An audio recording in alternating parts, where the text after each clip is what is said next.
everybody to another NOVA Scribes. It's my honor to welcome Muddy Schlegel, the amazing Muddy Schlegel, to do another tech talk. And by the way, if you haven't done one of these before, if anybody has listened to the show Car Talk on NPR, it's sort of like the same thing. This is a great opportunity for you to bring your toughest tech challenges to Muddy. By the way, I will just say this. Muddy knows this. He is my savior, my COVID savior. If it wasn't for Muddy, my business would not have survived the last 2 crazy years. He was able to help me get my practice off paper and into the digital space. I could not have done this without Muddy, so he is the guy. So please bring your challenges. And with that, let me turn it over to Muddy.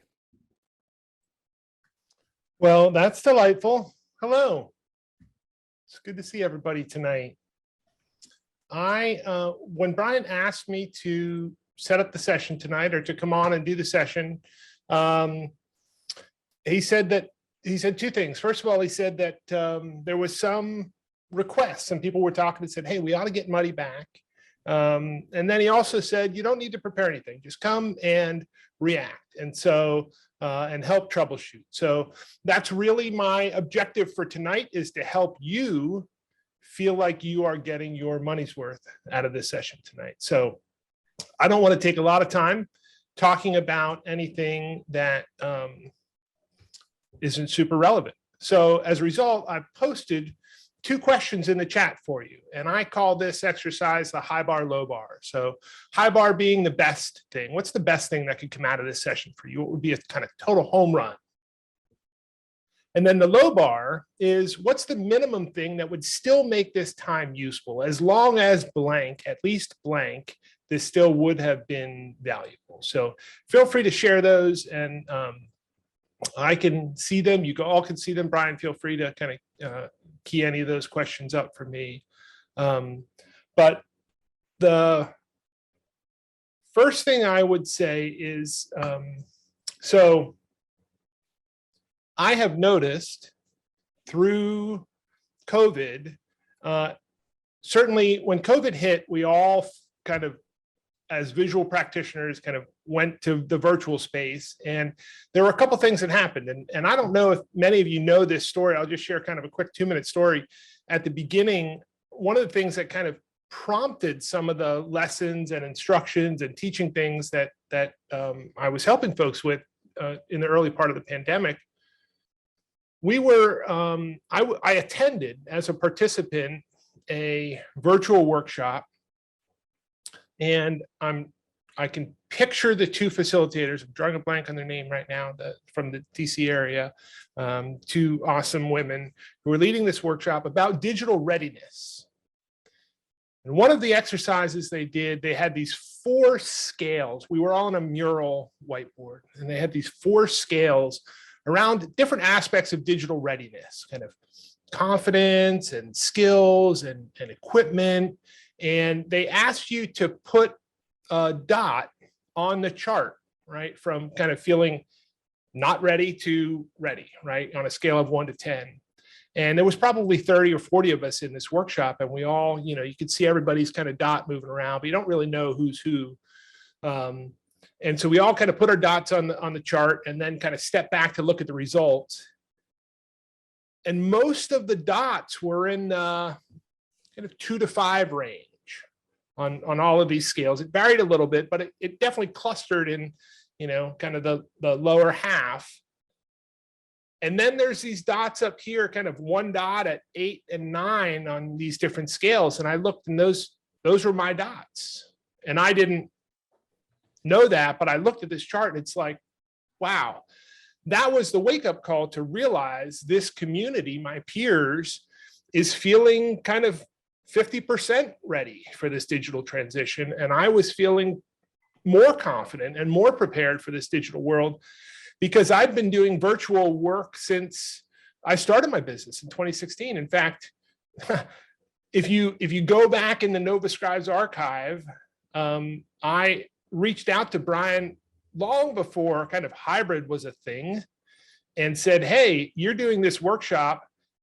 It looks awesome, and I'd like to participate, although I'm in Raleigh, North Carolina, and you're in DC. So how about I remote into this? And Brian's like, oh, I don't know. I've never done that before.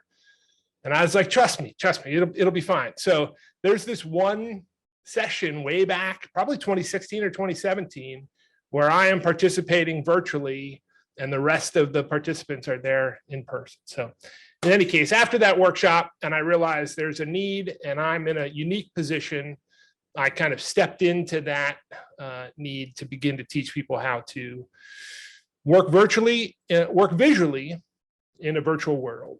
So a couple workshops and training materials. So, and since then have been doing lots of tech hosting as well. In fact, I have completely leveled up my digital studio to this wall of technology here in front of me with several different computers that let me bring in. You see, I'm connected with another participant here that lets me come in different ways. But so anyway, I'm going to stop talking and look at your questions. How best to do virtual collaboration sessions? Okay. New way to engage a virtual audience. Question for Muddy. Some of the technology quick hits. Okay. Aaron Gordon and Sarah DeWitt. That was definitely the workshop. And those are the people I have in mind. They are awesome. Incremental next step, raising the tech. All right. So, Kimberly, oh, bless you. Don't worry, you're on mute, but I saw it. Range of equipment needed to do what Brian does during NOVA Scribes workshops, walk through easy back. Okay, so I want to break up kind of my new headset. All right, cool. Lauren, we'll come to you in just a minute about your headset. I want to share a couple of quick hits. So one is around the single easiest thing you can do to level up how you appear in a Zoom call is to improve your lighting. Cameras capture light. And so the better the lighting, the better the image is going to come across on camera. So it's more important than kind of getting a good camera or anything else is getting some lighting. And it doesn't have to be fancy. Brian's pointing to a ring light that he's got there. With a ring light, typically you'll place it in front of you. In some cases, you can even have the camera shine through the ring light. If you have two lights, and in fact, the lights that actually you can see one barely back up there is a painter's lamp, a clip light, painter's clip light with just an LED light bulb screwed in it and actually has some frosty shower curtain over the front of it as like diffusion to help soften it. On this side in the back is a paper lantern. Get them for a 10-pack for $10. So paper lantern. In fact, I learned that trick initially from Doug Neal with Verbal to Visual, but a couple of paper lanterns, and they help diffuse the light as well. Diffusion shining through something is going to give you a nice soft light. Another way to do that is to bounce it. I have a light here next to me that's bouncing off the ceiling to help kind of spread that light out a little bit. So that's the first thing. Nice quick win. Improve your lighting. And of course, I'm looking at everybody. Almost all of you have the camera at eye level or just above eye level, and that makes a big difference. And actually, here's what I should preface this with. With just a little bit of work,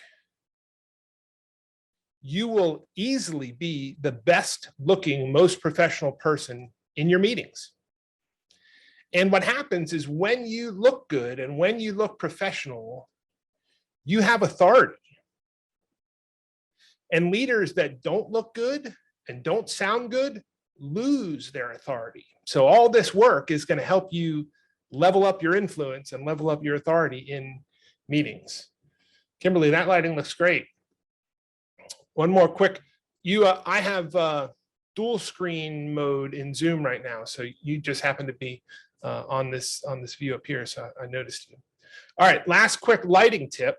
If you wear glasses like I do, you may end up seeing a lot of reflection off the screen or off the lights. And the easiest way to adjust for that is they recommend that the lights are 45, if you use two lights, 45 degrees over and 45 degrees up. So if I look you can see the reflection of my glasses now, and I'm looking up that way. But when I'm looking straight ahead, it doesn't bounce into the camera. And if you're using a ring light or a single light in front of you, have it up and shining down at a 45-degree angle. Same kind of thing if you have a laptop. Sometimes you're on a call with people and like you can see the screen, the reflection of the screen in their glasses. And it's because the angle of the laptop is kind of bouncing that light right back to them. So by adjusting, just kind of tipping the angle of the laptop away from you, you can help avoid some of that. So far, so good? Thumbs up? All right. The single most important thing into audio is more important than video. And so this is a good setup to come to Laura. Sounds like you have some question around your headset. Oh, I can't hear you at all. But take your time. We are not in a rush. And if you have a question that you would like to come in and chat about or problem solve, let's use the digital raise hand feature. I'll kind of scan the chat as well for your questions, but if you use the digital raise hand feature, that way I'll know to bring you on in. Let's try it again. Can you hear me now? Yeah, sounds good. Okay. I have a quirky question which may bore everyone to tears. And so I'll start, and if it's better we handle this like after the session, that's fine. I wear hearing aids and they correct certain things. And I have very successfully used an old Logitech headset until I had a client say, I keep hearing clicking. So I would do things like take my earrings off. And I'm wearing them now. And if you hear clicking, let me know. Okay. So I talked to Brian, and I like to use a headset because it blocks noise. And I had a neighbor with a new chainsaw, and this guy just loved this chainsaw. It was his COVID stress reliever. I don't know. I just kept praying he wouldn't kill himself. But anyway, so in getting a list of things, headsets and ways people use them, buy them, I decided on a gamer headset. And the advantage of and so it's a Logitech G433. Now, I have never gotten feedback out of my old Logitech headset, ever. And for people who wear hearing aids, you know, if somebody is going to like put their hands around your ears and tip your head up, you are going to kill them because you've got feedback. And it's like this bone piercing feedback. So I bought the G433. It's like gouged out in it, so it's nothing directly pressing my ears. And it's like got great sound, and it's got feedback that will kill the soul of a vampire. I mean, I can't use it. And so I just have a question. Is this like relegated to giving it? Can you hold them up so I can see them? Yes, here they are. And they are wired. Yes. They're not wireless, they're wired. Yes, they're Okay. wired. So that was the first question I was going to ask, is if they're wireless, because sometimes that can cause feedback. And have you, so the short answer is, I don't know exactly, but there's a couple things that come to mind to think about. And first of all, with your existing headset, I'm not hearing any clicking, but all microphones, in my experience, all microphones are very sensitive to handling. I have a microphone on a boom arm right now, and if I were to kind of handle that mic, you probably hear that coming through, right? So because your headset mic goes through your ear, actually, your headset, when you tapped on your headset a minute ago, when you were kind of mimicking I actually heard a little sound come through the mic just from handling noise. Likewise, if you were to kind of jiggle the cord in front of you, I bet we would hear a little bit, because that is just. You hear that? No, I don't, but I would have expected to. So Yeah. First of all, and this is kind of for everyone to note, is that, microphones, external microphones are very sensitive to handling.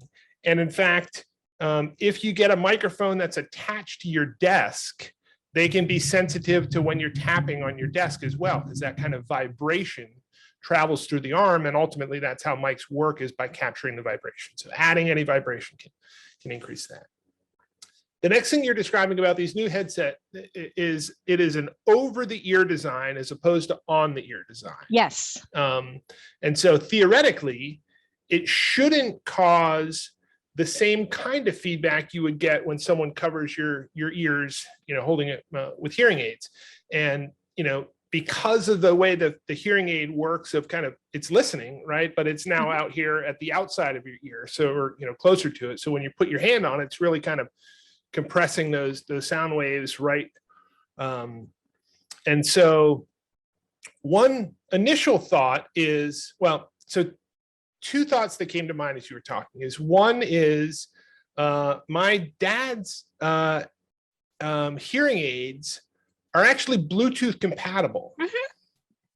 So one idea is to separate the hearing from the talking aspect of the headset, where connect your hearing aids to your computer through Bluetooth, and choose that device as your speaker in Zoom, right? If you click the up arrow next to mute, and everyone can do this, if you click the up arrow next to mute, you'll see two sections in there. On the top, it says select a microphone. Yeah. And on the bottom, it says select a speaker. So there's two different settings. So if you had your Bluetooth headphones connected, and in fact, if I were to use these bone conduction Bluetooth headphones, I can choose them as my speakers. So that's one option. So I'd have to download my hearing aid app. You wouldn't necessarily need to, but you would have to connect it via Bluetooth. So somehow you'd need to get your hearing aids into pairing mode. And I'm happy to kind of connect separately with you to see if we can do this, but that might be one option.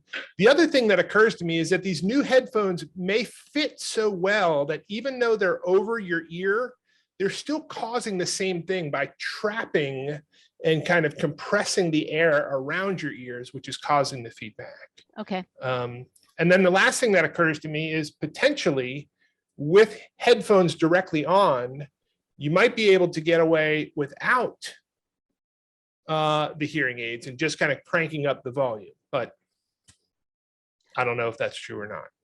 I lose some of the nuances with upper register. So Fair enough. this is, you've given me a great idea. I see my audiologist on Wednesday anyway, and so I will ask her about what she knows about this. And if you decide to separate and use your hearing aids as a Bluetooth device to connect to your computer, you wouldn't need the kind of big, bulky over the head. You could just get away with one of those boom microphones that you might see like a, fitness instructor use or something, that just kind of hooks over your ears and comes around. So it doesn't actually have anything on your ears at all. Gotcha. Thank you. This has been really helpful. I really appreciate it. You're welcome. My pleasure. I'll share one or two more tips around audio, and then we'll see if, I don't see any hands up at the moment, but we'll check the chat here in a minute, and I'll ask Brian to cue me up if there's any questions coming. So the other, audio is more important than video to keep people engaged and connected to meetings, especially virtual meetings, and especially hybrid meetings if you're trying to engage people both in the room and at home. And if you have ever watched a YouTube video where you can hear really well, but the video is not that great, you can still kind of follow along. But as soon as you find a video, even if it's like really good video, but you can't hear, you're out of there. that the same thing happens in a meeting. If you can't hear what's going on, it's useless. So it's definitely more important than visuals is the audio component. And this happens in hybrid settings and virtual settings. It's even more pronounced. It's one thing if you're in the room and you can't hear well, because you can do something about it. You can move up, or, you can, you have more actions you can take to try and correct that. But when you're online, it's difficult to do. And actually, headphones are a great way to help isolate the sound. So all the distractions around you are minimized. The sounds around you are minimized. So headphones is one thing we recommend. But I want to show you something about a microphone. Microphones, the closer you are to the mic, the better it sounds. So if I raise this microphone up so you can see it, and I'm right on top of it. So right now, just kind of one finger away from it, you get that kind of deep announcer sound. But as soon as I start to move away from it a little bit, so there's something called the inverse square. If I move away 2 times, it's 2 square. The sound drops by 4. If I move away 3 feet, it now drops by 9. And the farther away I move from that microphone, that sound really drops off. So by now, it sounds like I'm all the way across the room. And I'm 5 feet away. I mean, I am across the room, but notice how different that sounds, how much of the room and the echo you can hear. And there's also something called signal to noise ratio, meaning the closer you get to the microphone, the better the microphone is going to cut out those other sounds around me.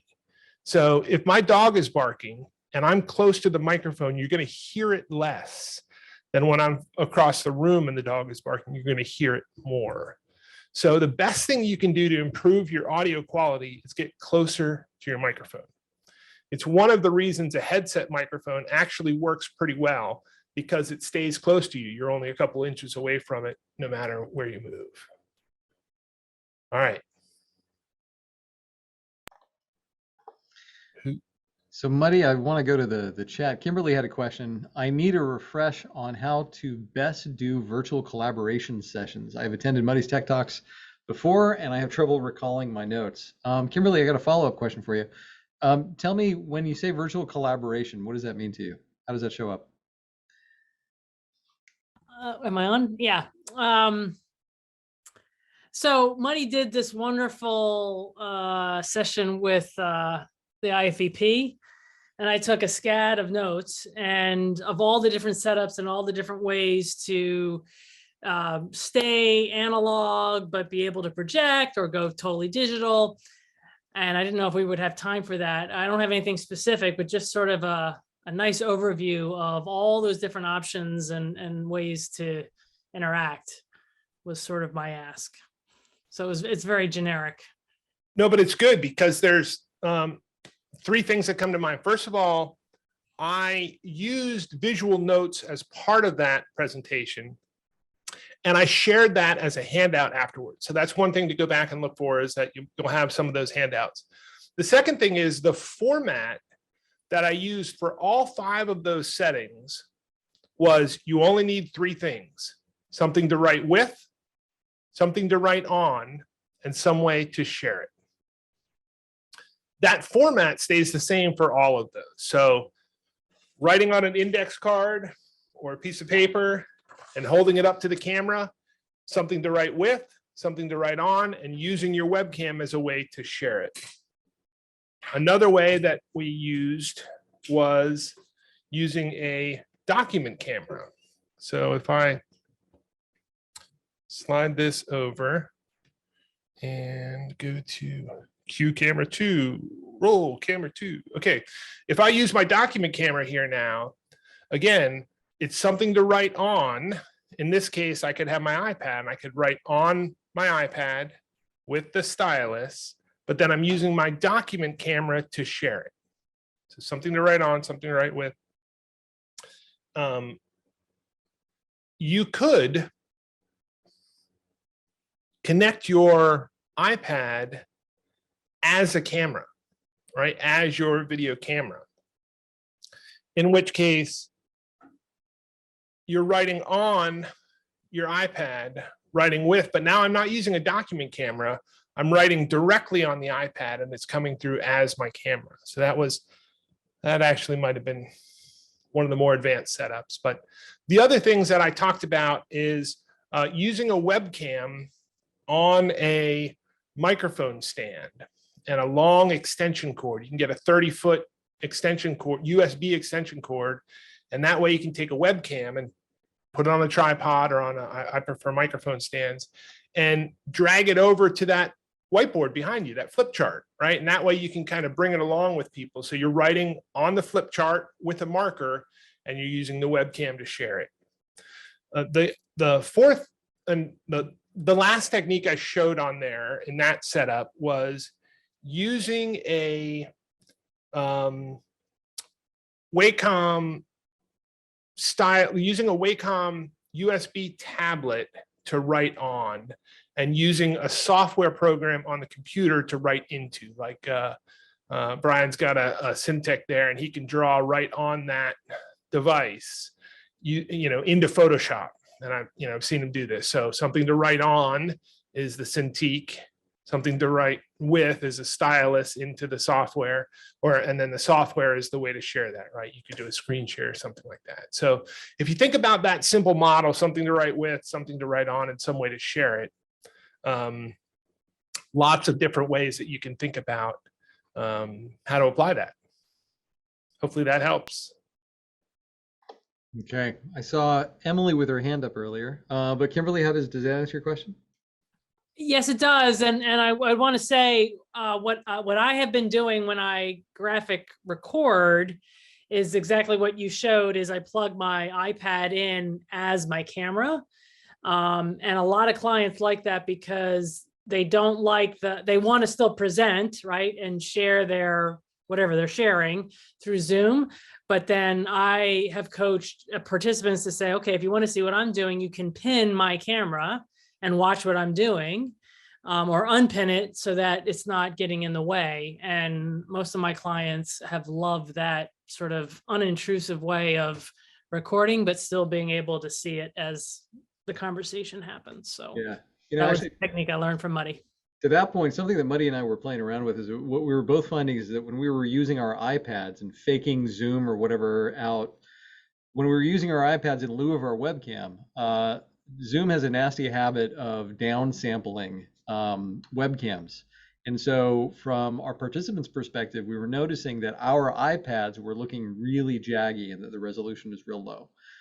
Muddy actually got in touch with Zoom and was able to figure out how to up the webcam so that they would be HD. And now I think, Muddy, correct me if I'm wrong, I think that everybody has this option now where they can just go in and say, you check a box and say, you know, share my webcam as a HD. I can look for that setting. So kind of sort of, yes. So there's what we're talking about is video resolution in Zoom. So let's talk about this for a minute, and then we'll do the have you talk about green screen a little bit. I see Nancy's got a good question in there, and Brian, you have good experience with green screen. So it used to be that a regular pro Zoom account, so this is a paid Zoom account, but just kind of a one-person paid account on Zoom, would allow you to have a meeting up to 720. That's a resolution setting, right? Up to 720p is what they call it. It's considered HD. When the pandemic hit and Zoom leveled up, and Brian is showing the Zoom settings right now, there is a check mark for HD in the video settings. If you click the up arrow next to stop video and go to video on the left-hand column, you want to make sure to check that for HD. However, it's not going to completely solve the problem, because when Zoom scaled up their infrastructure, one of the ways that they helped to make sure the system was stable is by compressing video. And so when you're on Zoom by yourself, which you can do, you can fire up a Zoom meeting with just you, you've got good video quality. When you connect to one other person, you still have good video quality because you're basically in a peer-to-peer setting. Once you have 3 or more people and you're going through Zoom's cloud, they scale all the video resolution down to 360p, which when you're looking at small little cameras, it's not a huge deal. I mean, it looks a little grainy, but now if we're trying to draw or use our iPad or kind of show things that have a lot of detail, that's not good enough. It looks fuzzy. And it used to be that you could just contact Zoom support and ask them to increase your account to HD. And they would, but when the pandemic hit, they basically said, no, anybody with a professional account, I'm sorry, that's reserved for business, which requires 10 users, or enterprise. Now, so here's the good news. Now they have kind of caught up, and if you request, so you have to request, you have to write to Zoom support at zoom.us and say, please switch my account, enable my account for HD video. And for the most part, they are approving that. Now, it may take a couple of back and forths, because I think what typically happens when you send that reply or when you send that email, you'll get an automated response from a robot that says, thanks for contacting. It looks like you're asking about HD video that is enabled at business or higher accounts. Thanks for contacting Zoom. Does this solve your problem? And you have to say, no, this does not solve my problem. Operator, right? I want to talk to a person. And you just reply to that, and then it'll go to a person, and you ask them to enable HD video. For the most part, they will, without a lot of trouble. And you may have to go into your Zoom web settings and make sure that it's kind of checked there as well. But that should help.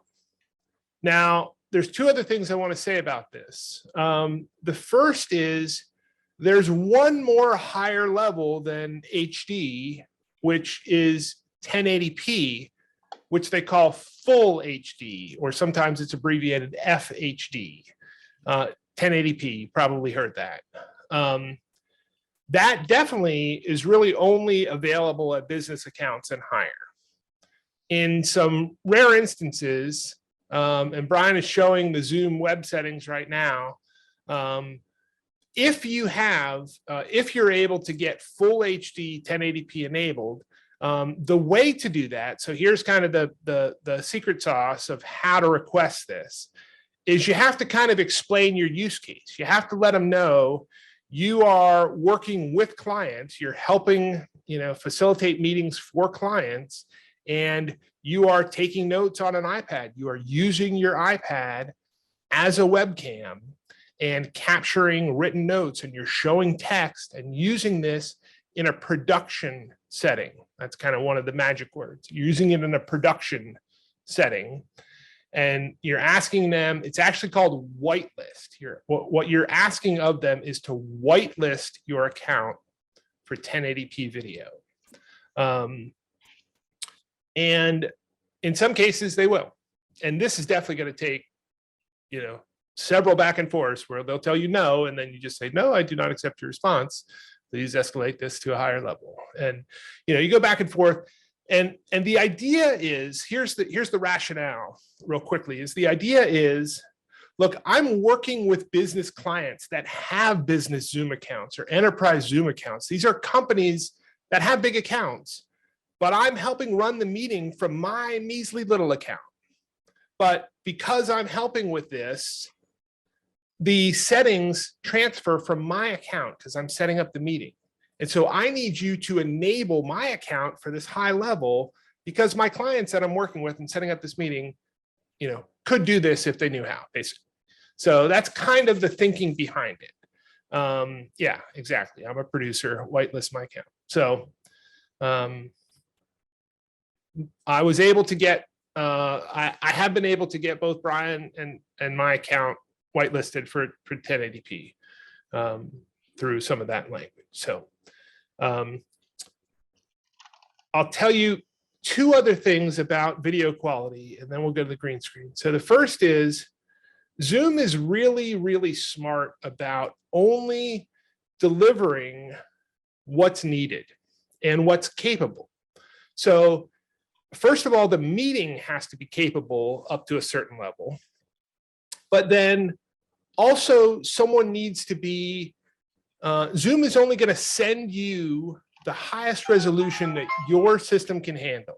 And it may send Brian something different than it's sending Christine or sending Emily, because their resources or internet may not be able to handle a 1080p feed. So it's not going to send them a 1080p feed. It's only going to send you what you need. Oops.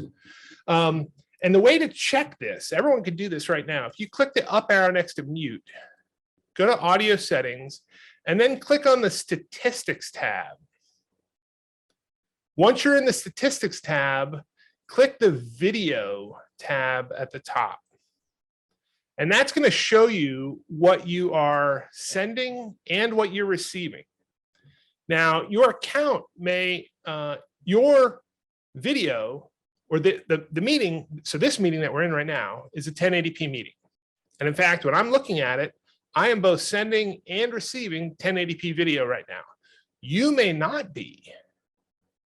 The first thing you can do is make the window bigger. So if you're not full screen or not maximized, make your window bigger. Zoom isn't going to send you a bigger signal if you're only looking at it in a small window. Likewise, if you pin someone, it's going to essentially ask for a bigger video feed.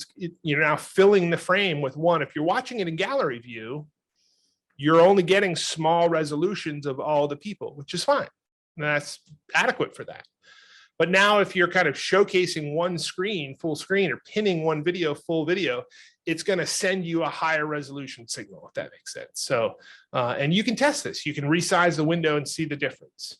So the trick, if you want to make sure that you are sending the highest resolution video, it's only going to send the highest resolution video if someone else wants it. Someone else needs it. So that's part of the reason I have a second machine connected here, because I have me pinned full screen on this one.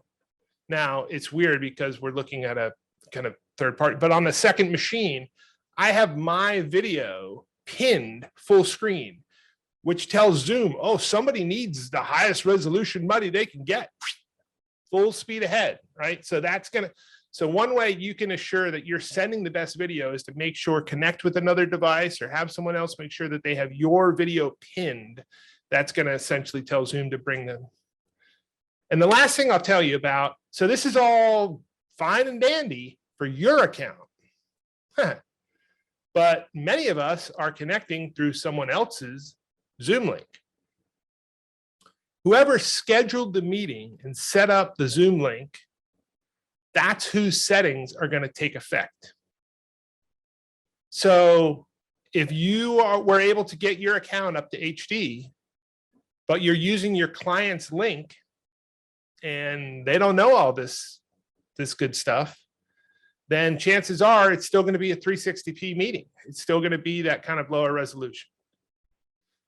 In some cases, if this is a long-standing client, you might be able to contact Zoom on their behalf and copy them and loop them in. That's actually what happened with Brian's, is I was able to kind of loop us both in because we were working on a project and kind of requested on his behalf. And I think at one point they're like, we need to hear from him. And he replied back like, yes. And then they're like, okay, good, we got it, great. So potentially you can, write the letter for your client, but that still requires them to take action. I'm not going to go into all the details right now, but if you connect an Amazon Echo Show, if you connect some type of Zoom at home, all right, I totally set this up wrong. There is a way for you to get anybody's meeting to HD. The way to do that is to connect a Zoom Room appliance to a meeting. if any Zoom room, and I'm using that's a thing, that's a thing, Zoom room. I'm not talking about breakout rooms or Zoom meetings. There's a thing called a Zoom room, $50 a month kind of extra subscription. It's typically a conference room appliance. Someone has kind of a built-in conference room setup. They're paying to have a Zoom room. If any Zoom room joins a meeting, it automatically brings that meeting up to HD, because the thinking is it's probably being shown on a big screen TV in a room. Even if that Zoom room leaves the meeting, the switch was flipped and the meeting stays at HD. Now, the handy thing is, since COVID, there have been lots of smart devices, Facebook portals and things like that can connect to Zoom. The protocol that they're using, it's called Zoom for Home, but it flips the same switch. It's basically a Zoom room protocol. And once a Zoom room or Zoom from home device connects to a meeting, the whole meeting goes to HD. I have every intention of creating a video about this sometime soon, before the end of the year. But the idea is, and I just worked with Lauren last week to get it all dialed in, get an Amazon Echo Show 8-inch. That's the cheapest way to do this. And I could tell it right now. I could tell Alexa, join a Zoom meeting. Listen. Do you want to join the meeting NOVA Scribes? Tech Talk with Muddy? Did you hear it? Do you want to join this? Because it's connected to my calendar. So it's Do you want to join the meeting NOVA Alexa, Scribes? quiet. Okay, sorry. If I had her join and this wasn't an HD meeting already, it would bump the whole meeting. We could watch it. We could watch it, flip to HD, and then she can leave and the meeting stays. So anyway. You All just right. made the night with Alexa quiet. That was amazing. Thanks for that. So I want to, just because there's a lot of questions that are popping in, I want to do it this way. So Emily had her hand up earlier. So let's hit Emily's question, and then we'll go back to the queue. And if you have questions, just go ahead and put a placeholder into the Zoom chat, and that's the way that we'll track it. Okay. So Emily? I think Nancy was before me with her green screen question. Okay.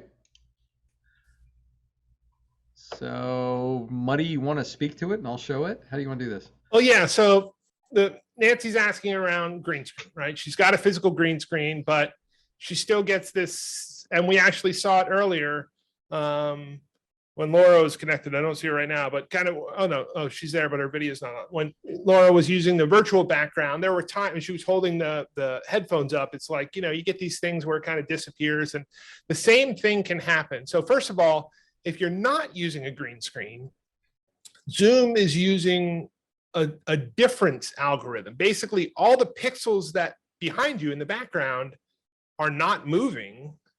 Zoom realizes, oh, okay, that's the background because they're not moving. And anything that is moving is the foreground. So it does its best to try and separate the difference between what's the foreground and the background. And it's amazing that it's as smart as it is right now, but it's certainly not perfect, especially around hair or headphones or glasses where you have these spots like right here, kind of this is inside my headphones. Like it's not going to pick that up, right? It's going to get wonky. So you can use a green screen to improve the algorithm, to improve the ability, because now it's much easier for the computer to figure out what's the background and what's the foreground. And Brian is showing his actual background, right, with a green screen behind him. Ta-da! So when you do this, there's a couple things you can do to improve your experience. The first and most important thing is that the green screen needs to be evenly lit. It doesn't need to be brightly lit. It just needs to be evenly lit. So there's not bright spots and dark spots, because for the computer, those are different colors. Bright green and dark green are different colors. And so it's trying to find if the more even the lighting is, the more similar the color. And so the computer is easier to figure out what's the background. And so that's the first thing I would say. And they actually make a couple of apps. I don't remember what they are right now. But they make a couple of apps that are like green screen. Yeah, the one that I use is called Green Screener, Yeah, there it is. That's actually the one I was thinking of too. Green screener. and it's really cool. So if you aim it at whatever. Now, if you can see on my phone, see how it's like light over here and then dark Yeah. over there. So All it's those actually- gradations. those gradations, that's what you don't want. You want this to be nice and even, right? Wow. I know, right? Amazing. So green screener is going to show you what the whether it's evenly lit or not. All right, Brian's going to try and show us here. Bring it closer to the webcam. I don't know how well this is going to work, but we'll give it a try. All right, see how it's just like one big field? Okay, so I've got a little bit of fall off around the edges. But yeah, let's do, yeah. So if I aim it at my, yeah, there we go. So if I aim it at my green screen, it's just like one big solid field there. And that's what you're trying to get at. Thank you. I The also- other, and Brian, I'll be interested in hearing your experience. The other thing that I have heard recommended is ideally you want a little distance between you and the green screen so that, you know, you've got maybe 2 feet behind you. If you're right up against it, again, you're going to be causing shadows on that green screen as you move around. And that's what's going to kind of mess it up a little bit. Within Zoom's, Yeah. oh, I'm about 3 feet away from mine, actually. there you go. So I'm measuring. Nice. The thing that I really like to do though, is I don't know if you could see it, but mine is backlit, right? And so that makes it real easy to just even it all out. I also have a very thin green screen. It's just about as thin as a projection screen. And it works for me. Great. Super.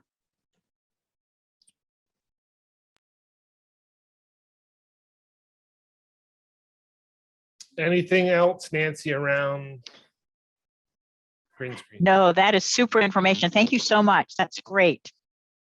Appreciate it. And everybody can, this is useful. Even if you don't have a green screen, just find this with me because there's the other thing you can do is, so there is a, you know, kind of generic green for green screens, but it's, I mean, depending on the lighting in your room, it's going to be different, whatever. So, and you may have heard of blue screen. In fact, it doesn't really matter what color the screen is, as long as it's standard and even. The reason they use green and blue is because they're farthest away from skin tones. And so you're it's easiest essentially for the computer to do. But if you click the up arrow, and everyone can do this, if you click the up arrow next to mute, go to audio settings, and then go to background and filters. Find it here. All right. If you click, I have a green screen, and then where is it? There is a spot where you can choose, you can tell it what the green is. You can tell it where did it go? Huh, I'm not seeing it in my settings right now. I have seen it in the past. Maybe I need to pick a green screen. So in most situations, with most systems, there's going to be a way for you to sample the green, essentially for you to click something and then kind of a little bit like the eyedropper tool, where then you can kind of hover over the screen and click the spot where you want it to say, this is my color, this is the green I'm using, or this is the backdrop color. Normally it's right here next to I have a green screen button in Zoom, but in this current effect right now, or this current setting, I'm not seeing it. So that's the last thing I would say. Of course, it's not working. But the other thing to do is you can sample the green in some cases. So what have you done there, Brian? I was just reflecting on what you said about how green is not skin color. So, Ah. I want to play around with that a lot. All right. Okay. I'll turn it off. Let me see. Okay. Oh, one other ahead. tip that occurred to me. So another thing that you can do to help your green screen, and actually to help your virtual backdrop as well, is to have a light that is shining towards you from the back. So you can't see it right now, but up in this direction, not this one that's in the frame, but this one that's not in the frame, that light right there is what's called a hair light or a rim light. It's shining on the back of me. And let's see if I can turn it off here. Hey, Google, turn off the hair light. See if it works. Oh, it did. It faded out. So you may not notice much difference, but watch what happens when I turn it on.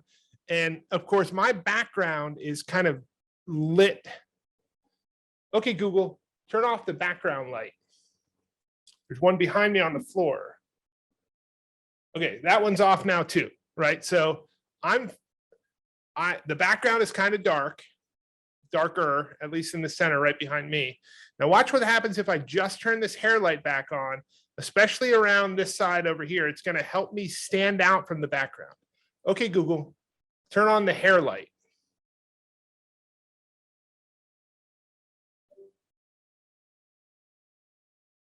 See the difference? Not only do I get this kind of brighter side on this side, but it helps me stand out from the background.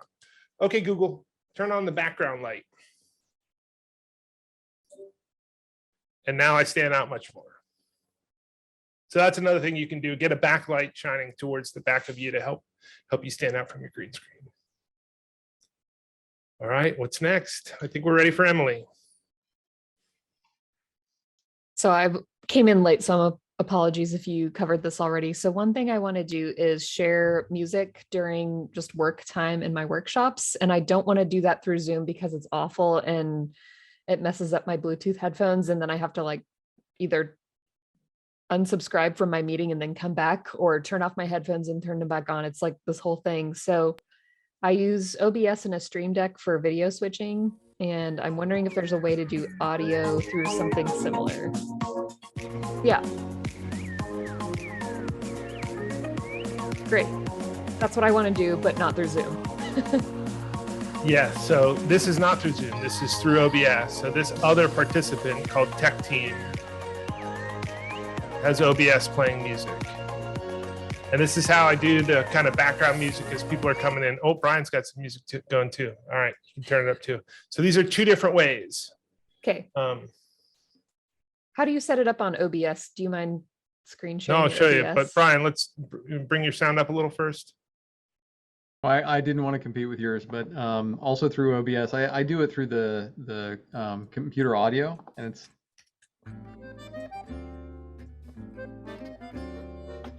I think it sounds halfway decent, but yeah, Muddy, let's see how you do it. Yeah, so first of all, the two basic ideas are you can share audio as a participant, you can play sound as a participant, but the problem is if someone else talks, that goes down and the other person's volume comes up, right? So it's just like in a regular Zoom meeting, whoever's talking is louder and the other people are quieter. The same thing happens. So if you're playing this music as a participant and someone else talks, the music kind of goes away and you hear the participant, and you almost have to like bump the volume up, like kind of boost it again and bring it down in order to bring the focus back to that participant.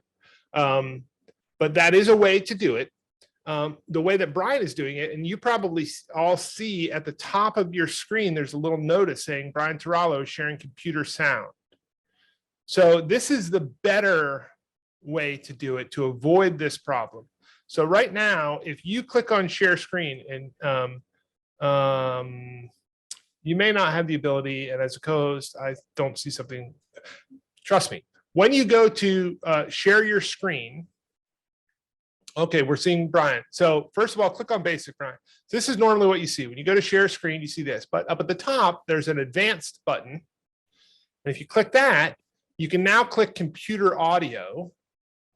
And when you click share, it's not going to share your screen. It's only going to share your computer audio. So whatever is playing on your computer through your computer's, whatever speaker you have selected in your computer, it's going to share that as if you were sharing a desktop, but it's only going to share that. So what Brian is doing in OBS, he's playing the music through OBS, but it's kind of coming through to the desktop. And then he's choosing to share computer sound. Yeah, The advantage of well, I'm sorry, go ahead. the advantage of that is it doesn't, like Brian, if you bump the volume a little bit, Right. bring it up a little bit, it's not going to be impacted by our dialogue. It's still going to stay as this nice kind of background music, and we'll just talk on top of it. Right? So even as I'm talking, you can still kind of hear that. Paris, maybe? I don't know. It's Italy? I do this for World Cafes. Ah. I think that's the setting though that really messes me up whenever I share the computer audio through Zoom. It messes up my Bluetooth headphones, and it's like as soon as I need to stop the music and teach again, everyone in my workshop says, "Oh, we can't hear you," and I have to like shut everything down and then restart it. So it's something about either my Bluetooth headphones or Zoom's audio setting that's really messing things up. So Yeah. So what's happening is, so when you are connected with your Bluetooth headphones in Zoom, you have your Bluetooth headphones selected as the microphone and your Bluetooth. No, not the this is microphone. Just okay. So the Yeti's the microphone. The Bluetooth is the speakers in Zoom. On your local, are you on a PC or a Mac? Mac.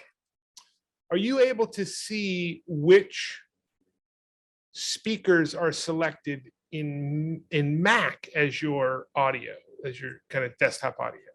Yeah, if I go to the sound settings, it'll tell me what's what. So what does it show you there? To find it in my bar.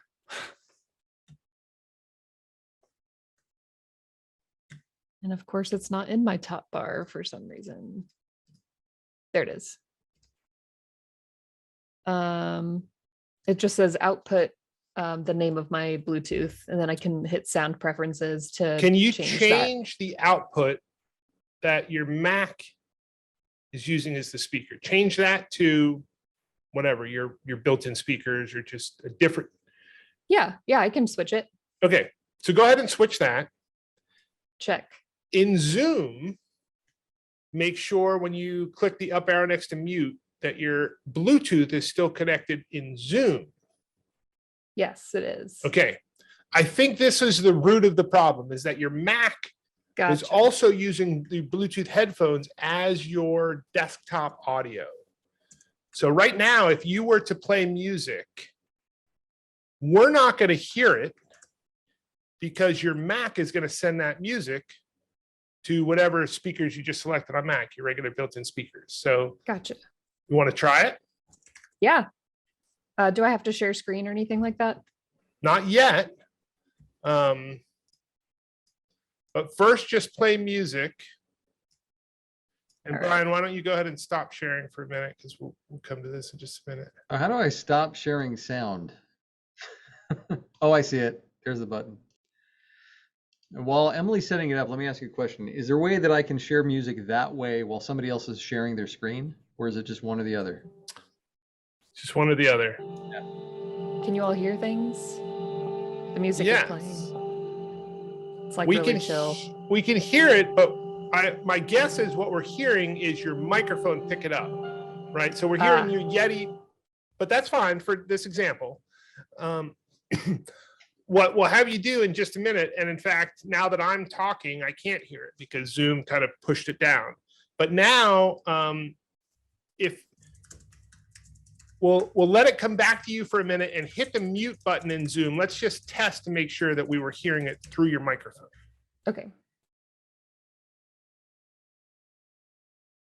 First, unmute to make sure we hear the music coming, and then mute. Don't hear the music yet. There we go. I spoke too soon. Okay. All right. So now try to share screen.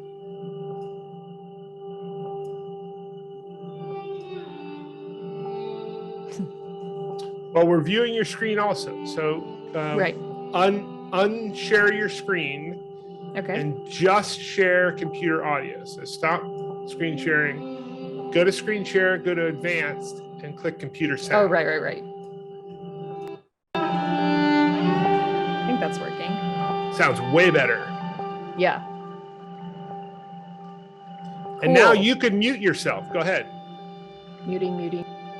Yeah, and we still hear the sound. We still hear the music. And the music Nice. sounds nice and crisp because it's not coming through your microphone. It's coming directly from it. Awesome. Thank you so much. That has been bothering me for a year. Boom. Just got your money's worth.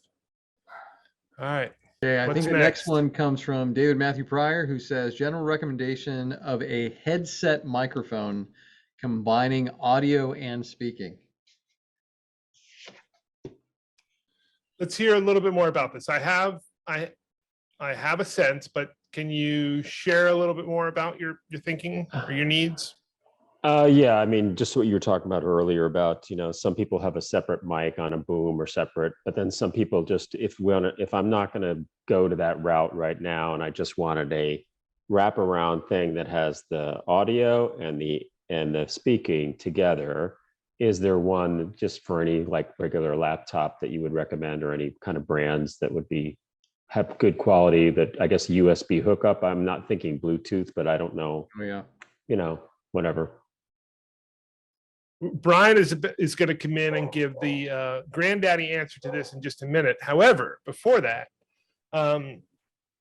yes, the short answer is, the simplest way, I agree, is going to be a Bluetooth. So a Bluetooth, and in general, I will go grab a couple of recommendations. I do have some recommendations. In general, I found Logitech to be a fairly good brand that you can kind of trust for the most part. And I agree, wired is going to be better than Bluetooth for two reasons, both latency and stability. And all Bluetooth headphones require power. So at some point they're going to die if they're not charged up. And Right. Connection's finicky. Wired is what I'm interested in. Yeah, probably. exactly. So I've also seen people have good experience if you are an Apple user with AirPods. But if you're a Mac user, but a USB headset, kind of gaming headsets, are theoretically kind of the next level up. And most of the headset microphones are going to be kind of tuned for speech, right? And that's kind of what you want. You want it to be kind of good at picking up spoken word. Above USB, you're going to get into the next level of connections, which are going to be either using like the headset and headphone mic, or what Brian is holding up is kind of an XLR. The microphone side takes an XLR, which is kind of the professional audio, and the headset side takes a 1/4 inch, one of these big fat boys. So the headset that Brian had on initially at the beginning of this call that's like a sports commentator headset. And the thing that's amazing about that, most headset microphones and most lavalier microphones are omnidirectional. So it's going to pick up sound all around it, which again, it's close to your mouth, so it's not that big a deal. And a headset, it's not that big a deal. But when you're tapping on your keys, that's sound coming from this direction, but it's still picking that up because it's omnidirectional. That the professional headset that Brian uses in the kind of $250 range, 300, has a cardioid pickup pattern. So the microphone is really only going to pick up the sound coming from his voice, and it's going to reject the sound coming from the other sides of it. And, as Brian described to me, with 4 people running around upstairs, that was a necessary criteria. So that was from Logitech as a basic, but what's the next brand up from that Brian, like, what do you have that that we're talking about. That I'm not sure what we're referencing. Yeah, so I'm not using it right now, but I just dropped it into chat. Okay, Let me okay. give you two recommendations. So I really, if you've ever heard Heather Martinez, she's got an amazing microphone and just a great voice to go along with it. She uses a Logitech G433, and that's in Zoom chat. It looks like that's the one that Laura's got too, right? Okay, so thumbs up there. If I didn't have this, newscaster one, I would probably have the G433. Now this one is called an Audio-Technica BPHS1. And don't worry about remembering that because I dropped that into Zoom chat as well. This will cost you $170. I was serious when I said 300 because in order to take the output and input from this and turn it into a USB so that your computer can actually use it, you need one of these guys. You need like this little, it looks like a little pickup amp type thing, but it's a USB output. This one happens to be what's called a Focusrite Scarlett Solo. And again, this one is it's in the Zoom chat, but that'll take that input and then the output for it will be just like a regular USB. Okay. I got this because I have 4 kids and a dog and they're always running around. So this isn't noise canceling. It's noise isolating in the way that, like as Muddy was saying, that cardioid pickup, it's right in front of my mouth, right? If I move that microphone up here, you can't hear anything that I'm saying. Okay. Got it. Thank you. Mm-hmm.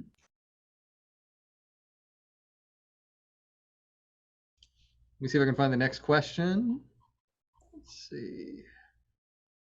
Looks like it's from Henry.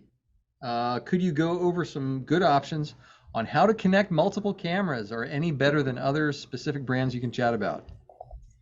Yeah, thank you. And actually, I saw an earlier high bar about kind of how to do what Brian is doing as far as like, he just walked off the screen, but if you saw it, he like ended before look at him. He's like halfway on and halfway off. I have to go plug this back in. I'll be right back. No, that's fine. I'm just using you as an example.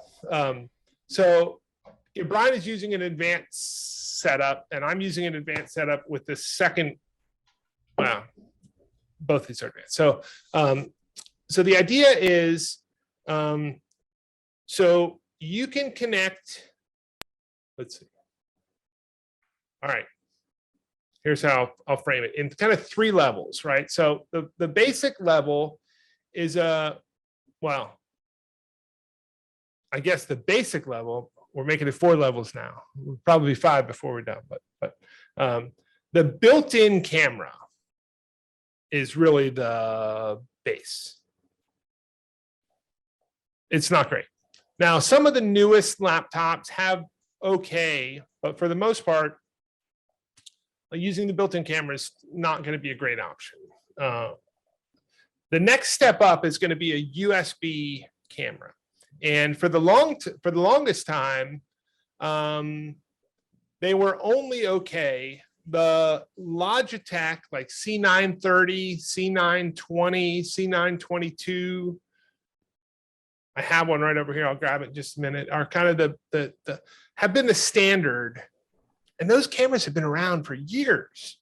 And for the most part, they're way better than the built-in camera. That's the next step up, and that's a USB webcam.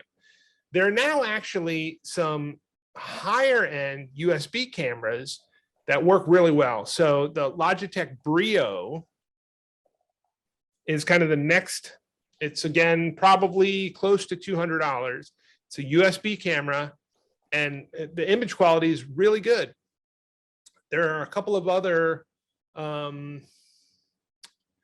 Anker recently came out with one, ANKER, Anker. Elgato recently came out with one, and there's another one that I'm thinking of that will come to me in a minute. They're still USB, but they're now kind of high-end USB cameras. The next step above that is a camera that you can get into your computer. The next step above that is typically not going to be USB by default. It's typically going to be something like a camcorder or a point and shoot or a DSLR camera or something like that that will probably have an HDMI signal coming out of it. And then what you'll need to do is get an HDMI capture device. The Cam Link by Elgato is kind of the industry standard, but it's like $150 or maybe $120 for the Cam Link. Yeah. Now what Brian is holding up is the kind of cheap knockoff, like $15 or $20 version. Hey, No, I've got 5 of them. They work great. It's what I recommend. And if you point it on, so you can actually hold it like you are, you can see it's USB that's going to plug into the computer. But now show us the other end. That's HDMI, right? So HDMI plugs into one side, and then USB plugs into the other side. And this is, and I don't mean it as a dig, I mean it as this is the way to go as a value, from a value standpoint, is an HDMI capture device. So if you had multiple, you could plug that in and it shows up to your computer as if it were just a USB camera. So, and in fact, a lot of those ones just show up as like USB video is the name of it, because it takes the name from the capture device. So it just kind of shows up as USB video. And in Zoom, if you click the up arrow next to stop video, you'll see select a camera. And if you have more than one USB camera, if you have more than one camera plugged in, actually, if you have any camera plugged in and you're on a laptop, you'll probably see 2 options. One is the built-in camera and the other is the USB camera. And you can just switch. You can just click that up arrow next to stop video, choose the other camera, boom, and we're now looking at the other camera. So that's a simple way to kind of get a couple of cameras going. Yeah. And Brian, are you doing that switching theoretically? Actually, could you do that switching in Zoom if those were all plugged in directly as USB cameras? I could. I'm not. Right. But you could. You could click the up arrow and choose a different camera. So the next level is to have these different cameras coming into a system, some type of software or hardware system that kind of is a video switcher. So it brings the different cameras into it, but then it connects to Zoom it connects to Zoom as a single feed. So my guess is Brian is doing these through, actually, let's, if you notice the participant that just has the little Muddy logo that says Tech Team Muddy, right? So let me change what I'm doing here. That is a second participant, right? So that's another computer connected over here. And in OBS, which is a software, OBS is a software, I can bring in different sources into OBS. So what you're seeing are different video sources that I have pulled up, different logos or videos. Good morning. I'm Jenny Reynolds, the president of Anthem Healthkeepers Plus here in Virginia. And each of those are, let me go back to the Muddy logo, where to go? Each of those are different scenes in OBS. And I can have those all on different push buttons. I can switch between push button there, push button here. And I can have those set up through push buttons through a device like a Stream Deck, which is what Brian was using. But essentially what the Stream Deck is doing is just sending a hotkey. So you could do the same thing with shortcuts, like Control-Alt-2 is one scene and Control-Alt-3 or Control-3 is another scene. And it's for Zoom, it's just the one camera called OBS Virtual Camera. But your hotkeys are picking which are switching within OBS, switching from this scene to this scene to this scene. Okay, so that is the software version. So Brian is holding up his Stream Deck 32 button version. So if you push a different, he's got the different scenes. When he pushes that button right there, boom. Now we're looking at his document camera. Right. And if he pushes another button, boom, now we're looking at the overhead camera. Right. So by pushing those buttons, but those buttons are really just sending a shortcut. And the magic is happening in OBS is set up as the video switcher and it's switching between now. So don't get me wrong, these push buttons are super awesome and make it really easy to do that. They're worth their weight in gold for sure. But I want to make sure you understand that it's, you know, the magic is that you have these different scenes set up in OBS. So then let me grab a prop.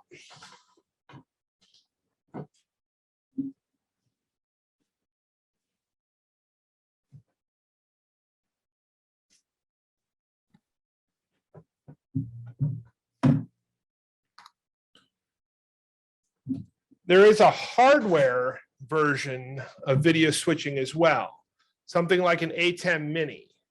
So this is what you'll see a lot of YouTubers that have kind of different camera angles or, you know, just like Brian was doing with an overhead camera or something like that. So it has multiple HDMI ins, right? So this one has 4 HDMI ins, 1 HDMI out, and it actually has a USB out as well. I can't tell where, for some reason, my fingers, my hand-eye coordination is not working great. That looks like a network cable. Yeah, so you can plug it in via network as well, which means that you can control it from your computer if you wanted to, but you wouldn't need to. Some of them, the more advanced ones, you could actually live stream from them as well. So that's not what we're talking about in this case. And the base model HDMI Mini, Atem Mini, doesn't have these buttons over here, but it has all the rest of these. This is the Atem Mini Pro, but the Atem Mini is like $300. And it has 4 buttons. And when you push a button, it brings up that one. Push the other button, it brings up that one. And you can cut between them. And that's essentially what I have set up here on my desk when I'm switching between these. Actually, let's see. Ooh, I didn't push the button all the way. You can barely see it, but ping, ping, ping, way over there, these lights up here at the right below the monitor. This is an Atem switcher. And so actually, if I switch to this, which is camera 2, you can see it a little closer. So they also make a version that has 8 inputs. So I can just switch between these. When I click next, it's going to switch between the next one, switch between the next one. So again, it gives me that kind of push button convenience, but it's just a hardware version of camera switching. The trick is this one only takes HDMI input. So actually I can't even use my Logitech camera with this because it won't accept the USB camera. Now there's a company called YOLO Box that has a switcher like this that has, I think it receives 3 HDMI and 1 USB. So a YOLO box, you could actually have your USB webcam plus a couple of other cameras. I probably talked too much. Did that answer your question? Let's see, Henry and Elizabeth. Pretty good? Yeah, thumbs up from Henry. Elizabeth, how about you? I think you had the same question. And Elizabeth, if you're speaking right now, some reason I can't hear you, even though you are off mute.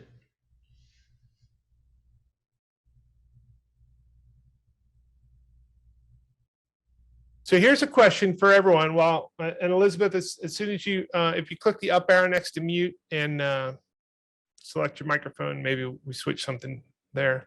But here's a question for everyone. If you had multiple camera angles, what camera angles would you use? Would it just be kind of front on and an angle shot, or the overhead, or the behind the scenes? Tell me in the chat, what, if you had multiple camera angles, what camera angles? would you use?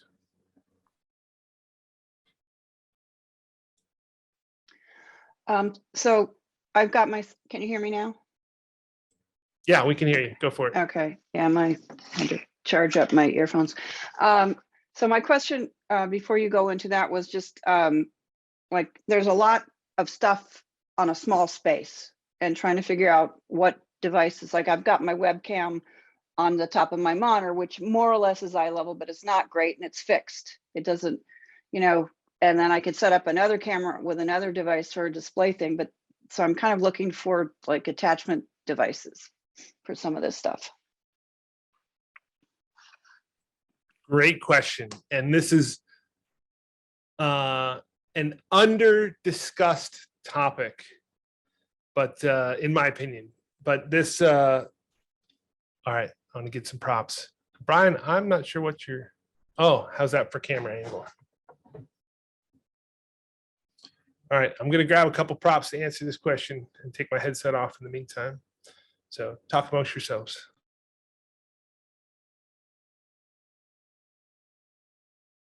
So we'll do Hermika's question next, which is digital tools. I can't connect my iPad to my work PC for security reasons. Is there a setting that would allow my iPad to connect differently, or is a Cintiq an ideal option in that scenario? You know, when it comes to like security stuff, every computer is different. I have a feeling that, so the way that we've done it, Emily's done it, and I've seen her do it, and the way that we were talking about using that HD card is it pretty much turns your iPad into a camera, right? And so you may be able to do it that way because of that little capture card that I showed before. It may not actually pick up as an iPad.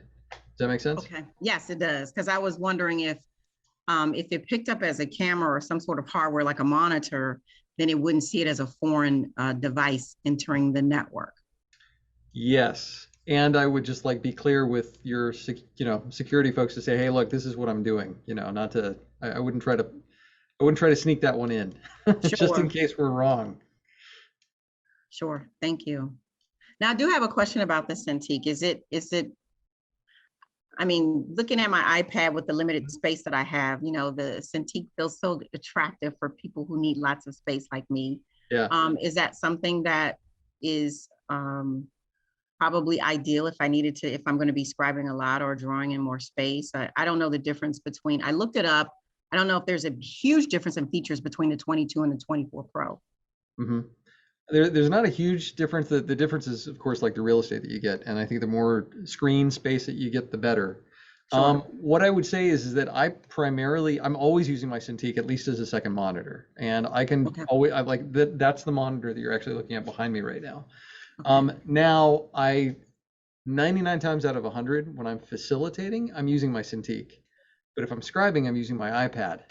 Because Procreate is a lot easier to scribe in than Photoshop or anything else. Now, I primarily use my Cintiq just to throw a PowerPoint up and draw a quick diagram of something that captures the conversation. That's just me. I know other people that will scribe in Photoshop even. Sketchbook? Yeah, that used to be the industry standard for a long time. Autodesk Sketchbook Pro would be the one to get if you want to use your Cintiq for it. Okay. Mm-hmm. Thank you. Thank you. I need to be part of the Digilist Anonymous. Okay, Muddy, you got your show and tell stuff ready? All right. So basic is the little, this was where it started for me, right? This guy clamps to the table.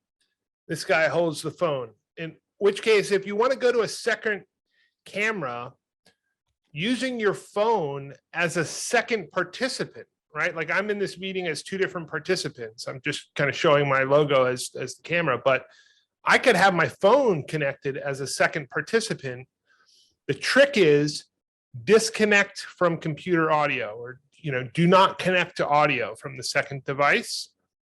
And when you're signing in, when you're joining a meeting, before you click join from a phone, there's actually two check marks. One says do not connect to audio. One says don't show my video. If you uncheck it right there, don't connect to audio, your phone can come in as a second participant, and it's just showing the video. So you could have your phone connected as a document camera, essentially kind of looking down on the screen, and you would have both cameras running the whole time because you're in there like two participants. So this is called a gooseneck. There, Brian just joined again. My next favorite thing is oh, I like that. And Brian, if you flip your phone sideways, does it switch to landscape view? It does. Excellent. And you'll notice actually Brian has two green screens behind him that kind of come together at an angle. One of the things earlier when I was talking about, actually you can see it in his main video where there's kind of a line where he ends, but the background continues a little bit, right? So yeah, you see how he's kind of like hiding behind that. That's the edge of the green screen video in OBS, essentially. All right, so my next favorite trick is a microphone boom stand because it takes up a much smaller footprint than a tripod. But if you put a little adapter on it, microphone to camera adapter on it, you can connect this to a little phone holder. The advantage of the boom stand is you can angle this sideways and you can have it come over your desk and have a top-down view. Or this is actually what I did for my webcam for a long time, is I had this off to the side and I had it coming over and had my webcam kind of in front of my monitor. So I could still be kind of looking at the monitor, but have the webcam sitting in front of it. So I could kind of use a boom stand in from the side. Likewise, those like scissor arms that they sell for microphones that, in fact, actually that's what this microphone is on, but you could use something like that and attach your webcam so it kind of comes in from the side. Two more things for you. This next one sits on your desk. So this is a little desktop stand, and you see the feet kind of open so it can sit on the desk. And now it's just an upright little stand that I can adjust the height of this. Brian, what do you have there? Oh, well, this is the coolest thing ever. So this is a iPhone. It's a phone holder, and what's really cool about it, let me just take my other phone and drop it in here so you can see it. So this has got pretty much 360 degrees of articulation. It can pivot up. You can really position it pretty much wherever you want to. I like it because, you know, I'm traveling again, and so I can stick it into the tray in the seat in front of me. And if I clamp it to my screen like this and then twist it around, since my phone is still connected, yeah, I can drop my phone in here. I should probably take the case off. I can drop my phone in here and I can get another video that way too.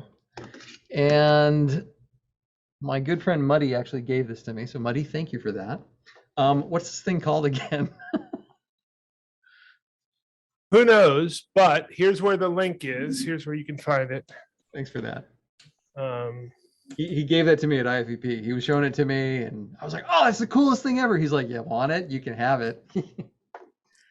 So I just dropped a link in of my gear list, my kind of Muddy's favorite gear. And if I scroll up, it says a lot of stuff on it and not a lot of pictures. And it's 7:05, so we need to end. But I will grab the specific link under adapters, universal airplane phone mount with tripod adapter. That's what I called it. There's the direct link from the gear list because it's way down the list, but those are some of my favorite gear. And then the last thing I'll show you is, as it relates to clamping, is you can have, sometimes they call them magic arms or magic clamps, these little clamps that sometimes they have arms where on one side it has kind of like a C clamp that will clamp to stuff, and on the other side it has a tripod or a ball head, And when you loosen up the thread, it kind of goes wherever, you know, you can kind of position it wherever you want. They call these magic arms. And then when you clamp it tight, it locks it in place. Whoops. This wasn't screwed together. It locks it in place. In fact, this is what my camera is sitting on. My camera is kind of hanging over the monitor and hanging down in front of my view on one of these arms right here. So my camera's right here, so I can look kind of straight at you. Okay. We've done it. We've used our hour and a half. It went too fast. So Nova Scribes, let's give Muddy a big Nova Scribes thank you. Yay!